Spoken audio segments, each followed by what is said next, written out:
Buenas noches. Ahora vamos a hablar sobre nuestra unidad de competencia número 6. Como tema 1 tenemos dispositivos de entrada y salida.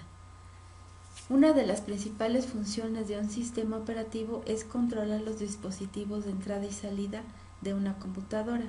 Estos dispositivos están conectados al bus de la computadora.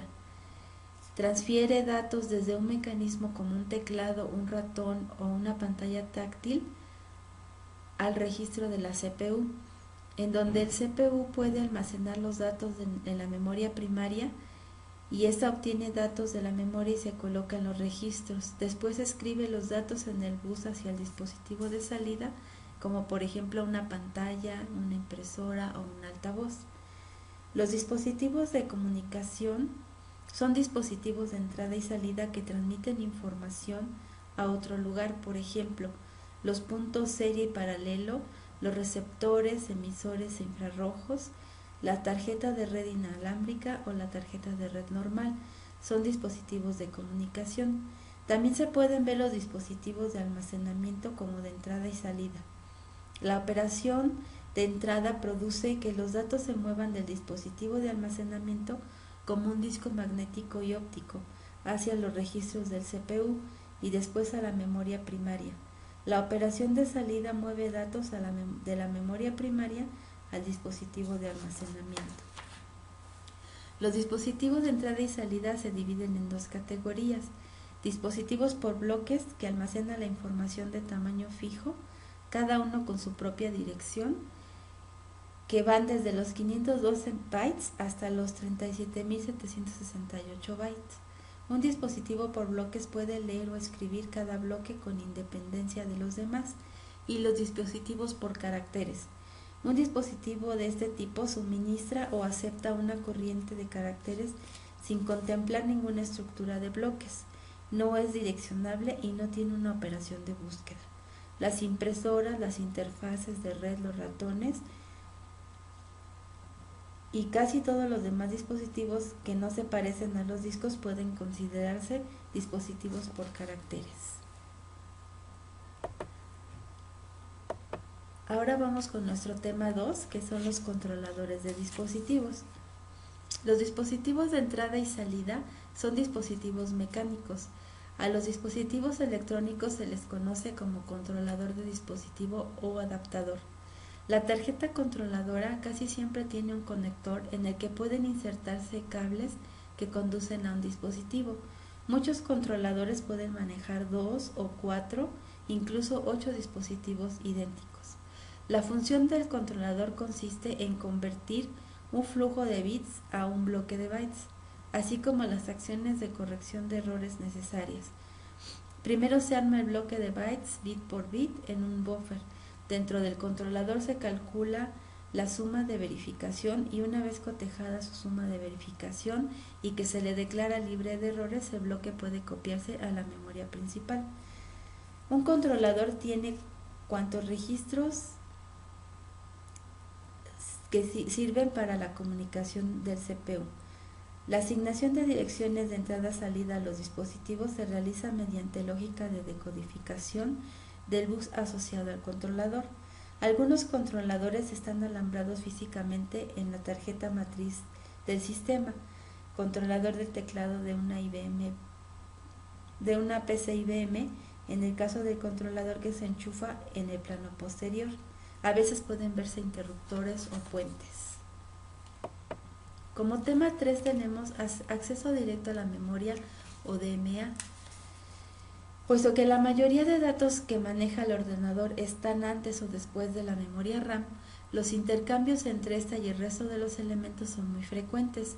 En general, este intercambio es conducido por el procesador, pero en determinados casos la memoria realiza intercambios directamente con periféricos de intervención del procesador, por ejemplo, el disco o una tarjeta de sonido, lo que conduce a un incremento del rendimiento del sistema. El sistema de DMA o acceso directo a memoria dispone de algunos elementos hardware auxiliares que lo convierten en un subsistema autónomo dentro del bus externo. Esos elementos son ciertas líneas dedicadas al bus de control, un procesador específico, el DMAC o DMA controller, que permite que puedan realizarse estos intercambios sin apenas intervención del procesador, y pequeñas zonas auxiliares de memoria conocidas como registros de página. El mecanismo de acceso directo a memoria DMA es bastante complejo en sus detalles y por supuesto el movimiento de grandes volúmenes de datos entre memorias y un dispositivo requiere cierta intervención del procesador. El DMA permite mover datos entre un puerto y memoria o entre memoria y un puerto, pero no entre dos puertos o entre dos posiciones de memoria. Cada transferencia DMA requiere cierta preparación, conocer el volumen de datos a transferir. La más simple es de un byte. Cuando un dispositivo que tiene asignado el canal por DMA solicita una transferencia activa a DRQX avisando si así el controlador, la DMA-C de la petición. Al recibir la señal, el controlador DMA-C comprueba que dicha línea está programada y activada. Cuando el procesador recibe la petición HRQ, termina la instrucción del curso y una vez que está en condiciones de ceder el control del bus, deja flotar las señales relacionadas con el gobierno MEMR. Como tema 4 tenemos principios en el software de entrada y salida. Algunos de esos principios son el organizar el software como una serie de capas y que las inferiores oculten las peculiaridades del hardware para que las capas superiores no las vean. Las capas superiores se ocupan de presentar una interfaz bonita, aseada y regular a los usuarios. Un concepto clave del diseño de software de entrada y salida se conoce como independencia del dispositivo. Otro aspecto importante del software de entrada y salida es el manejo de errores, y otro es la transferencia de síncromas por bloqueo o asíncromas controlado por interrupciones. En general, la entrada y salida física es asincrónica. La CPU la transfiere y se dedica a otra cosa hasta que llega una interrupción. Los manejadores de interrupciones son desagradables pero inevitables y deben ocultarse en las profundidades del sistema operativo. El control de dispositivos tiene un código independiente del dispositivo. Se coloca en los controladores del dispositivo y cada controlador maneja un tipo de dispositivo o clase de dispositivo similar. La mayor parte del software de entrada y salida está dentro del sistema operativo. Una parte consiste en bibliotecas enlazadas a los programas de usuario, incluso a los programas completos que se ejecutan fuera del kernel. Como tema 5 tenemos los relojes. Los relojes son esenciales para el buen funcionamiento de cualquier sistema de tiempo compartido, porque juegan un papel decisivo en la sincronización de los procesos. El software de reloj puede adoptar la forma de un controlador de dispositivo, aunque el reloj no es un dispositivo por bloques. Comúnmente se usan dos tipos de relojes en las computadoras y ambos son muy diferentes de los relojes que usa la gente. Los relojes más sencillos están conectados a la línea de potencia de 110 a 220 volts y causan una interrupción a cada ciclo de voltaje de 50 a 60 GHz. La otra clase de reloj consta de tres componentes: un oscilador de cristal, un contador y un registro de retención.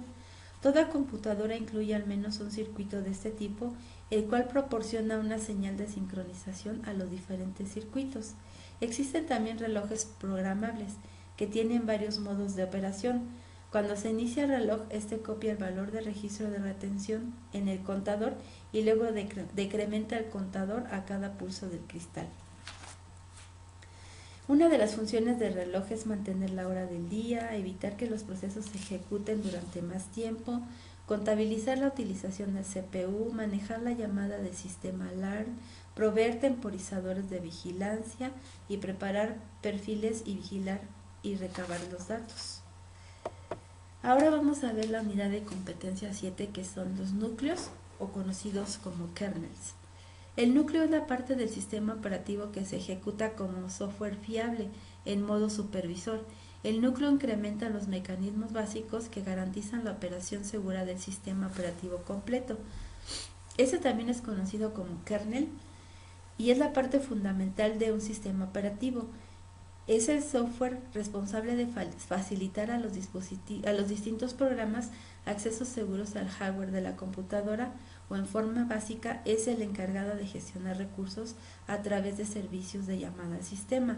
El núcleo de un sistema operativo es el programa informático que se asegura de la comunicación entre los programas y el hardware, la gestión de distintos programas o tareas, gestión del hardware como memoria, procesador o periféricos, y tiene como funciones básicas garantizar el cargamento y la ejecución de los procesos, el manejo de funciones de entrada-salida, el manejo de una interfase entre las actividades del mismo y los programas del espacio de usuario. Hay 4 grandes tipos de núcleo. Los núcleos monolíticos, que facilitan abstracciones del sistema subyacente realmente potentes y variadas.